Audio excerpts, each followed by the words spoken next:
What's going on, guys? My name is Chris Holowchuk, and this is another session of Holo Sessions.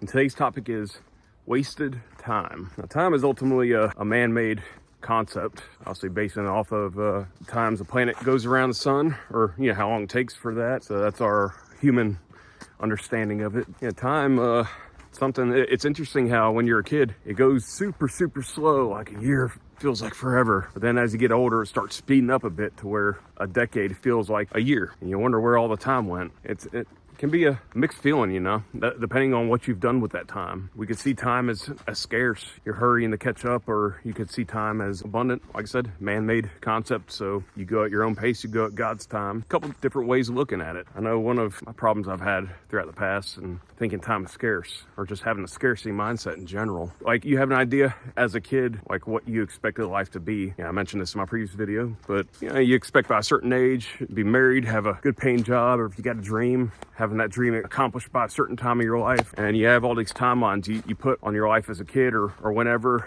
these expectations, either that or your family does to you. Like, by a certain age, you're not married to somebody or dating. Some cultures will act like something's wrong with you, like you're a leftover. That or maybe we made some bad decisions in our past, in our youth, like teen years or early adulthood, that got us in trouble and set us back a bit, or through an obstacle that took a really long time to get through. So we could think time was wasted there. The key to that is never really is wasted. Time's not real when it comes down to it. It's just our perception of things. But also, God meant for you to go through whatever obstacles you went through that may have slowed you down. You may have not gotten the results you wanted to. You're not selling out arenas, playing shows by the time you're 30. We can come up with these stories of what we're supposed to have, but at the same time, that wasn't part of God's plan. At the end of the day, that's what's gonna flourish. Not our plan, but God's. And all depends on how aligned our plan is with God's. These obstacles will push us a little closer to his plan. Ultimately, when it comes down to that, we don't really have control of time and how our life goes, but what we do have control is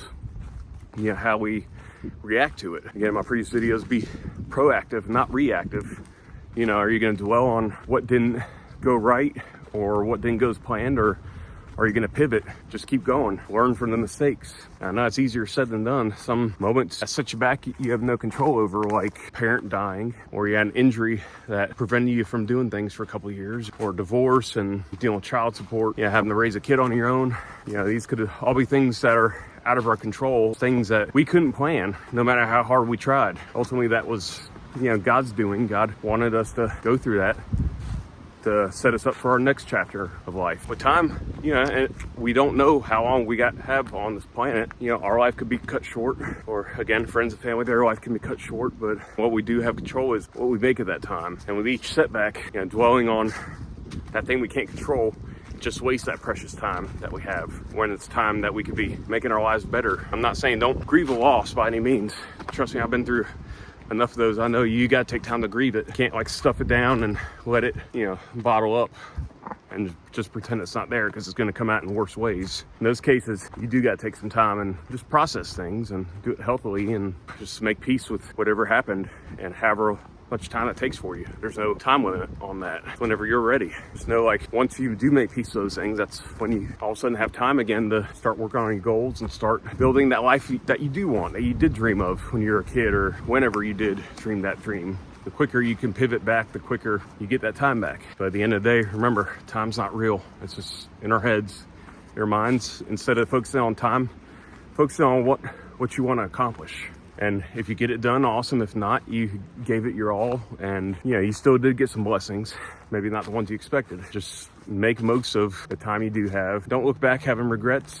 Just look back knowing that those periods of your life that you can't get back, you enjoyed, and look at them with a smile. Or if they weren't good times, look at them as a learning lesson, and just keep pushing forward. Same time, be in the present moment. Enjoy where you're at now, because at the end of the day, there is no past or future. There's only the present, as Eckhart Tolle says. And again, our human concept thinks there's a past and future, but really there's only a now. The sooner you make peace with that, the sooner you do implement your time the best, and you're able to get closer and closer and accomplish those goals and dreams that you aspired however many years ago. Anyways, I hope you enjoyed this video. If you did, please do like and subscribe to my channel.